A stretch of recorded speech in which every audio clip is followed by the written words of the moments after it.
देवर जी, आपने 2000 रुपए कहाँ खर्च किए? भाभी वो दोस्तों में खर्च हो गए।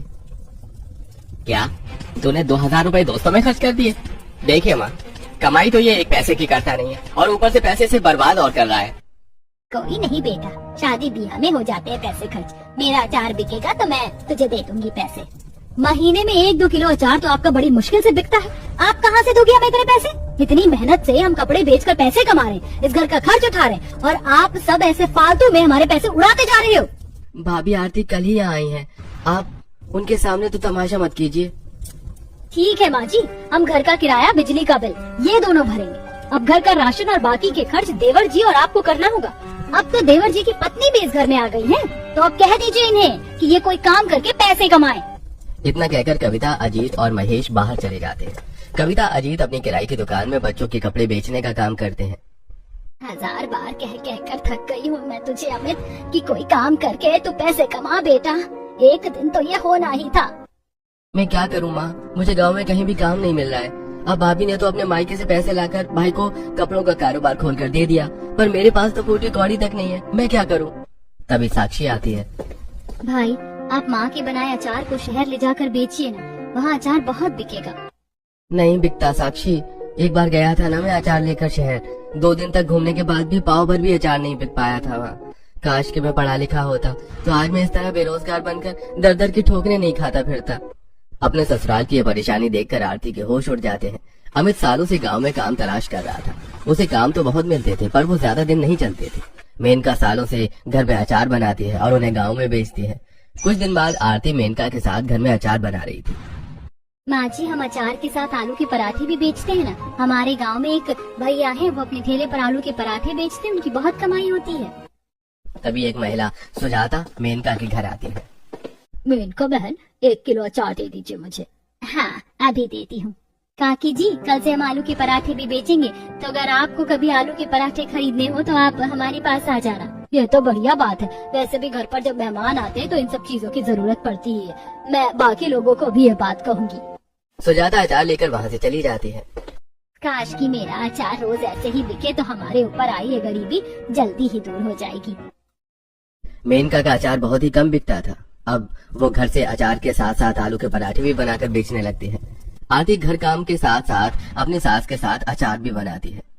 कुछ महीनों बाद आरती अब गर्भवती हो चुकी थी। एक दिन अचानक दामिनी की मृत्यु हो जाती है, जिसके बाद आरती अपनी माँ की सिलाई मशीन अपने ससुराल लेकर आती है। और अगले दिन जब वो अपने कमरे में बैठकर अपना एक ब्लाउज सिल रही थी, तभी मेनका, साक्षी और अमित आते हैं। बहू, तुझे आता है सिलाई का काम? जी माँ जी, आती है, माँ ने मुझे सिखाई थी। अच्छा, मेरे पास एक कच्चा कपड़ा रखा है भाभी, आप मुझे उसका बढ़िया सा ड्रेस सी कर दीजिए ना। हाँ हाँ, क्यों नहीं। आरती, जब तुम सिलाई का काम करती हो तो तुम घर में सिलाई का काम करो ना। तुम्हें पता है पूरे गांव में केवल एक ही दर्जी है, और वो भी इतना खड़ूस है ना कि क्या ही बताऊं। वो तो ठीक है अमित जी, पर मुझे तो यहाँ कोई जानता ही नहीं, फिर लोग कैसे आएंगे मेरे पास कपड़े सिलवाने। भाभी, आप मेरा एक ड्रेस सी कर दिखाइए, फिर हम लोगों को आपका काम दिखाएंगे। तभी साक्षी कपड़ा लाती है और आरती उसी वक्त से कटिंग करने के बाद उसका ड्रेस बनाने में लग जाती है। और ऐसे ही 2 दिन बीत जाते हैं। और 2 दिन बाद रात का समय में जब सब बाहर वाले कमरे में खाना खाने के बाद बैठते हैं, तो आरती साक्षी का एक बेहतरीन डिजाइन वाला ड्रेस रेडी कर लाती है, जिसे पहनकर साक्षी बहुत ही सुंदर दिख रही थी। वाह भाभी, कितना सुंदर सिया है आपने ये ड्रेस, और ये आस्तीन तो बिल्कुल नई डिजाइन की है। ऐसी डिजाइन तो रेडीमेड कपड़ों में भी नहीं आती। बहुत ही प्यारा ड्रेस सिया है तूने बहू। तभी कविता, अजीत घर आते हैं। ये क्या साक्षी, तूने नया ड्रेस क्यों लाया? यहाँ हम एक एक पैसा कमाने के लिए रात दिन मेहनत कर रहे हैं, और तुम लोग अपने शौक में हमारा पैसा लुटाते जा रहे हो। अरे 2 से 3 हजार का तो होगा ये ड्रेस। अरे भैया भाभी, ये ड्रेस मैं कहीं से खरीद कर नहीं लाई हूँ। ये ड्रेस छोटी भाभी ने अपने हाथों से सिया है। क्या आरती ने सिया? हाँ बहू, आरती बहू सच में बहुत होशियार है। देख कितना सुंदर डिजाइनर ड्रेस सिया है इसने। अब आरती बहू भी घर में सिलाई का काम करेगी और हमारी गरीबी जल्दी ही दूर हो जाएगी। यहाँ हमारे इतने शानदार बच्चों के रेडीमेड कपड़े नहीं बिक पा रहे, तो इसके पास कौन आएगा कपड़े सिलवाने? एक काम कर आरती, तू ना अपनी सिलाई मशीन को बेच दे। वैसे भी इस बार हमारी कुछ ज्यादा कमाई नहीं हुई है, तो मशीन बेचकर उसके पैसे घर खर्च के लिए काम आ जाएंगे। हाँ कविता ठीक कह रही है, वैसे भी वो मशीन हमारी कुछ काम की नहीं है। नहीं, मैं वो मशीन कभी नहीं बेचूंगी। वो मेरी माँ की आखिरी निशानी है। इस परिवार के लिए मैंने इतनी कुर्बानियाँ दी हैं। अपने मायके से पैसे लाकर अजीत को एक कारोबार खोल कर दिया, और तू इस परिवार के लिए एक मशीन तक नहीं बेच सकती।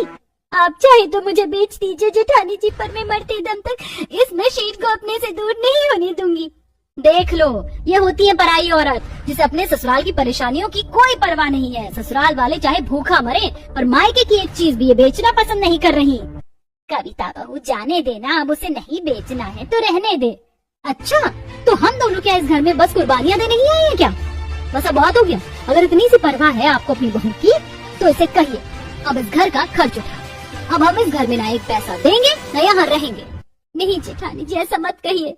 अगले दिन अजीत और कविता बेटे महेश को और सारा सामान लेकर उस घर से चले जाते हैं और सदमे में रोते हुए जहां आरती अपना सिर पकड़ लेती है, वहीं मेनका भी बैठकर रोने लगती है। मुझे माफ कर दीजिए, ये सब मेरी वजह से हुआ है। अपनी बूढ़ी माँ और परिवार को छोड़कर अजीत अपनी पत्नी के साथ चला गया। अब कैसे जिएंगे हम, कैसे चलेगा हमारे घर का गुजारा? परिवार का गुजारा कविता और अजीत की कमाई से होता था, क्योंकि मेनका का अचार ज्यादा बिकता ही नहीं था। इसलिए दोनों सास बहू आलू के पराठे बनाकर बाहर पराठे और अचार बेचने चली जाती हैं। उनके पीछे से साक्षी की सहेली पायल आती है और वो साक्षी को देखती है, जिसने अभी भी वो रात वाली ड्रेस पहनी थी, और दोनों बैठकर बातें करती हैं। वाह, कितना सुंदर ड्रेस है तेरा साक्षी, कहाँ से खरीदा तूने? ये मेरी भाभी ने सिया है पायल। क्या तेरी भाभी ने? जा जा, क्यों फेंक रही है? ये तो रेडीमेड ड्रेस लग रहा है। अरे मैं सच कह रही हूँ बाबा, ये ड्रेस मेरी भाभी ने ही सिया है। तेरी भाभी तो बहुत अच्छे कपड़े सिलती है यार, उन्हें क्या है ना मेरे लिए भी ऐसा ही ड्रेस सीने के लिए। उनका जो भी पैसा होगा सिलाई का मैं उन्हें दे दूंगी। अच्छा, हाँ हाँ जरूर पायल, अगर किसी और को भी कपड़े सिलवाने हो ना तो उन्हें भी मेरी भाभी के बारे में बताना। अरे तू चिंता मत कर, अगर तेरी भाभी ने मेरे कपड़े अच्छे से सिए ना तो मैं व्हाट्सएप और इंटरनेट पर उन कपड़ों की फोटो को डालूंगी, फिर देखना कैसे तेरी भाभी के पास ग्राहक आते हैं। शाम को जब आरती आ जाती है तो पायल अपनी एक ड्रेस सिलने के लिए आरती को कपड़ा देती है और फोन में उसे डिजाइन भी दिखाती है, जिसे अच्छे से देखकर पहले आरती उसकी कटिंग करती है और फिर अगले दिन उसे सिलने बैठती है और 3 दिन में एक अच्छा सा ड्रेस उसे सिल कर देती है। और जब पायल उस ड्रेस को पहनती है तो कहती है, वाह भाभी, आपने तो कमाल कर दिया, आपने तो मामूली से कपड़े का पूरा नक्शा ही बदल दिया। इतना कहकर पायल आरती को पैसे देकर चली जाती है और घर जाकर पहनी हुई ड्रेस की फोटो व्हाट्सएप और बाकी सोशल मीडिया प्लेटफॉर्म पर लगाती है और आसपास वाले लोगों के बीच भी इसका प्रचार करती है। अब जिसको आरती के बारे में पता चलता है तो वो सभी आरती के पास कपड़े सिलाने आते हैं। एक ही दिन में आरती के पास 10 ग्राहक आ चुके थे और उसके पास बहुत काम होता है। वो बैठकर कमरे में सिलाई कर रही थी। भगवान जी का लाख लाख शुक्र है कि बहू को काम मिल रहा है। आरती, मैं शहर जाकर लोगों को तुम्हारे सिले हुए डिजाइनर कपड़े दिखाता हूँ, देखना वहाँ से भी तुम्हें बहुत काम मिलेगा। इतना कहकर अमित जाने लगता है। वाकई आरती सादे कपड़ों को भी अपनी कला से काफी शानदार बना रही थी। अब इसी तरह दिन प्रतिदिन बीतने लगे। आरती के पास हर बार अच्छे ग्राहक आने लगे। वो गर्भवती अवस्था में भी घर के काम के साथ साथ अपना सिलाई का काम भी करती है। एक शाम मेनका को एक शादी के लिए 10 किलो अचार बनाने का ऑर्डर मिलता है, तो वो आरती से जाकर कहती है, जो सिलाई कर रही थी, बहू मुझे कल 10 किलो अचार का ऑर्डर पूरा करके देना है। 15 दिन से मैं इसी पर काम कर रही हूँ। इतना बड़ा ऑर्डर पहली बार मुझे मिला है। पैकिंग करने में मदद कर, फिर उसके बाद पराठा भी बनाना है आलू के। कल तो उसका सामान रेडी करना है। बाजी, मुझे इस ड्रेस पर नक्काशी करनी है और कल ही ग्राहक को ये कपड़े चाहिए। कल शादी है उसके घर और ये कपड़ा भी काफी कीमती है। भाभी, इस कपड़े पर मैं मोती चिपका देती हूँ, आप अचार बनाने में माँ की मदद कीजिए, क्योंकि माँ की तरह केवल आपको ही आता है अचार बनाना। ठीक है, पर ध्यान से चिपकाना मोती, क्योंकि ये ड्रेस पूरे 10,000 रूपए का है। सास के साथ जब वो बाहर वाले कमरे में अचार पैक करने बैठती है, तभी एक लड़की आरती के घर आती है। भाभी, वो मेरा ड्रेस हो गया? नहीं, थोड़ा बाकी है, कल तक हो जाएगा वो कंप्लीट। अच्छा भाभी, ये मेरा शादी का लहंगा है, थोड़ा ढीला हो रहा है मुझे, तो आप कल तक इसे फिट कर दोगे? कल शादी के दिन मुझे इसे पहनना है। हाँ ठीक है, तुम इसे यहाँ बेड पर रख दो। ध्यान से भाभी, पूरे 20,000 रूपए का लहंगा है ये। बड़ी मन्नतों से भेजा है मेरे ससुराल वालों ने इसे। हाँ हाँ, तुम चिंता मत करो, इसे कुछ नहीं होगा। अब ये सारी बातें बाहर खिड़की के पास खड़ी कविता सुन लेती है। कविता मेनका के घर के बाहर खिड़की के पास खड़ी अंदर देख रही थी। अच्छा, तो इन लोगों के इतने अच्छे दिन आ गए कि ये हजारों रुपए कमा रहे हैं और हम वहाँ दाने दाने को तरस रहे हैं। कविता उसी गांव में अपने किराए वाले घर में आती है और कविता अजीत को सारी बात बताती है। क्या? हाँ, मैं उस आरती को कामयाब नहीं होने दूंगी। मैं उसका सारा कारोबार ही बर्बाद कर दूंगी। इधर आरती और मेनका अचार डिब्बों में डालकर रख देते हैं और फिर आलू के पराठे का सामान रेडी करते हैं, जिससे उन्हें रात का 1 बज जाता है। चलो 10 किलो अचार तो बन गया, अब सो जाते हैं। बहू, तो कल सवेरे उठकर अपना सिलाई का काम कर लेना। गर्भवती अवस्था में ज्यादा काम करना अच्छा नहीं है। दोनों अपने अपने कमरे में जाकर सो जाते हैं। 1 घंटे बाद कविता चुपके से मेनका के कमरे की खिड़की के बाहर आती है और एक लंबी लकड़ी को आग लगाती है और वो लकड़ी खिड़की से अंदर घर में आरती के ग्राहकों के कपड़ों के ऊपर फेंक देती है, जिसके बाद दुल्हन का जोड़ा, ग्राहकों के कीमती कपड़े, ये सब जलने लगते हैं। बहुत उड़ रही थी ना हवा में आरती, अब देख सारे लोग कैसे तेरी बैंड बजाते हैं। कविता वहाँ से भाग जाती है और जब आरती को जलने की बदबू आती है तो वो जल्दी से उठती है और अपने पति को उठाती है। वो जल्दी जल्दी भाग कर आग को बुझाते हैं, पर उसके सपनों के साथ उसके ग्राहकों के सारे कपड़े जल चुके थे। सवेरे का समय था। मेनका अपनी बेटी के साथ आती है और जले कपड़ों को देख और आरती को रोता देख कर कहती है, अरे ये कपड़े कैसे जल गए आरती, कैसे हुआ ये सब? अरे बाप रे, इनमें तो ग्राहकों के बहुत कीमती कीमती कपड़े थे। माँ हमें भी नहीं पता ये कैसे हुआ। अब क्या जवाब दूंगी मैं ग्राहक को? आज मनीषा की शादी और उसका शादी का कीमती जोड़ा पूरा जल गया है। मनीषा का लहंगा 20,000 का था, अब उसे क्या जवाब दूंगी? ये भयानक मंजर देखकर आरती और सब काफी परेशान होने लगते हैं और सब बाहर वाले कमरे में आरती को बैठाकर उसको चुप करवा रहे थे। तभी मनीषा और कुछ ग्राहक मेनका के घर आते हैं। लाइए भाभी, मेरे कपड़े जल्दी दीजिए, घर पर सारे मेहमान आ चुके हैं और बारात भी आती ही होगी। बाकी ग्राहक भी आरती से अपने कपड़े मांगते हैं। सब ग्राहकों को देखकर खामोश थे। क्या हुआ भाभी, जल्दी दीजिए ना मुझे कपड़े। मनीषा मुझे माफ कर दो, तुम सबके सारे कपड़े जल गए। ये सुनकर सबके होश उड़ जाते हैं। क्या जल गए, कैसे? बेटा पता नहीं, अचानक से रात को कपड़ों में आग लग गई, सारे ग्राहकों के कपड़े जल गए। अरे ऐसे कैसे जल गए? आज मेरी शादी है, अबे क्या बहनों की शादी में? आपको कपड़े संभाल कर रखने चाहिए थे ना। हमने संभाल कर ही रखे थे कपड़े मनीषा। मेरी हिम्मत ही मारी गई थी जो मैंने इतने कीमती कपड़े लेकर आपके पास आ गई। मैं कुछ नहीं चाहती, मुझे मेरे कपड़ों की पूरी भरपाई चाहिए अभी। मनीषा और सब लोग बाहर जाते हैं और अपने सब एक साथ चिल्ला चिल्लाकर कपड़ों की भरपाई मांगने लगते हैं और खूब तमाशा करते हैं। फिर मेनका का परिवार भी बाहर जाता है उनको चुप करवाने, पर वहाँ अजीत, कविता भी आते हैं और अपने परिवार का पूरे गांव वालों के सामने मजाक बनते देखते हैं। इंसान की जितनी औकात हो ना, उसे उतना ही काम करने चाहिए। ज्यादा हवा में उड़ना भी इंसान को जमीन पर लाकर पटक देता है। 2 पैसे कमाने के चक्कर में लोगों का हजारों का नुकसान कर दिया इस आरती ने। अब कैसे भरपाई करोगे तुम लोगों के कपड़ों की? भीख मांगेंगे गांव में, और क्या। ये बातें सुनकर मेनका और सब खूब रोने लगते हैं। सारे ग्राहक गांव वालों के सामने काफी तमाशा कर रहे थे। देखिए, मैं आप सबसे हाथ जोड़कर विनती करता हूँ, मेरी पत्नी इस समय गर्भवती है और ऐसी हालत में जरा सा भी टेंशन लेना बच्चे को हानि पहुँचा सकता है। मैं आपसे विनती करता हूँ, हमें कुछ दिनों की मोहलत दे दीजिए, हम आपकी पाई चुका देंगे। अमित और सब लोगों से हाथ जोड़कर मिन्नतें करने लगते हैं, जिसके बाद सब 10 दिन की मोहलत देकर वहाँ से चले जाते हैं। थोड़े समय बाद सब घर में बैठे थे। कविता और अजीत लोगों के सामने कैसा अपमान कर रहे थे हमारा। माँ वो सब जाने दीजिए, पहले ये सोचिए कि हम इतने पैसे कहाँ से लाएं। घर देखो किराए का और पास में पैसा नहीं, तो पैसे कमाने की कोशिश की थी और हजारों का नुकसान हो गया। ये सब मेरी वजह से हुआ है। हमें सिलाई का काम शुरू करती ना ये सब होता।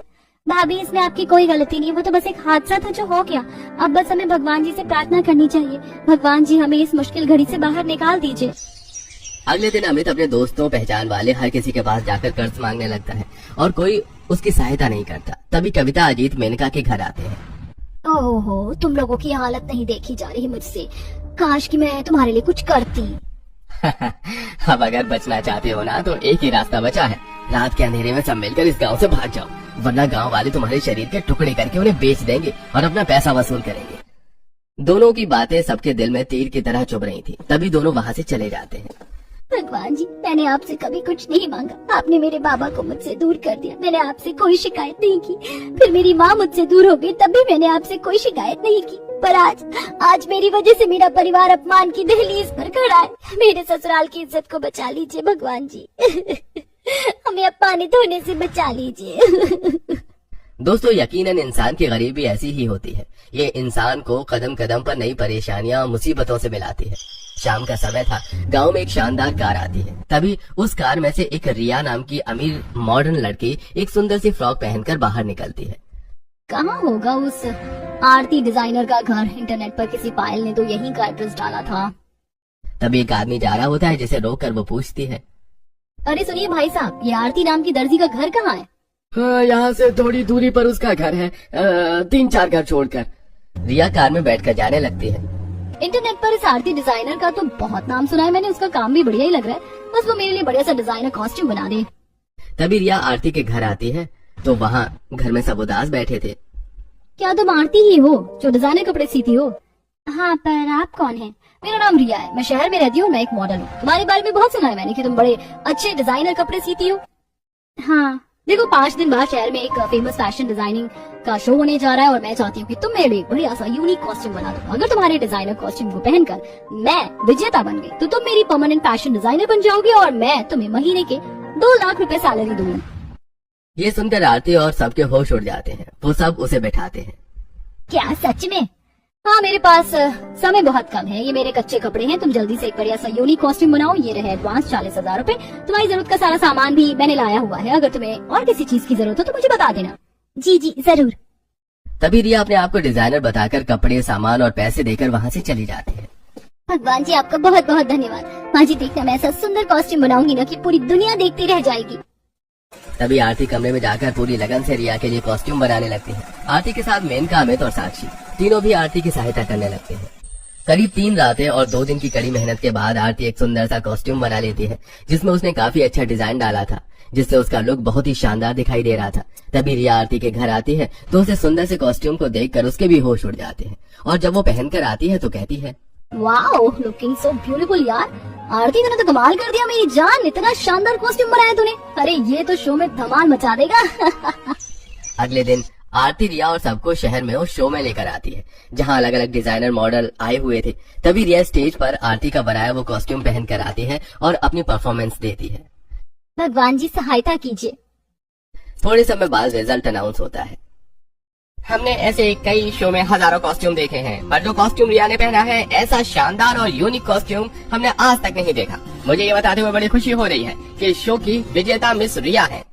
ये सुनकर रिया, आरती और सब खुशी से उछलने कूदने लगते हैं, जिसके बाद आरती को फैशन डिजाइनर का खिताब मिल जाता है और रिया फेमस मॉडल बन जाती है। तभी रिया आरती को 10 लाख रुपयों का चेक देती है। आरती ये रही तुम्हारी मेहनत, अब तुम वर्ल्ड की फेमस फैशन डिजाइनर बन चुकी हो। अब देखना तुम्हारे पास करोड़ों के ऑर्डर्स आएंगे, जिसके बाद तुम्हारा जीवन ही बदल जाएगा। ये सुनकर आरती और सब काफी खुश होने लगते हैं। तभी रिया आरती को शहर में अपने घर के पास एक छोटा सा घर दिला देती है और सब अब वहीं रहते हैं। उस घर में रिया ने एक फैशन डिजाइनर रूम भी बनवाया था आरती के लिए, जहां सब मौजूद था।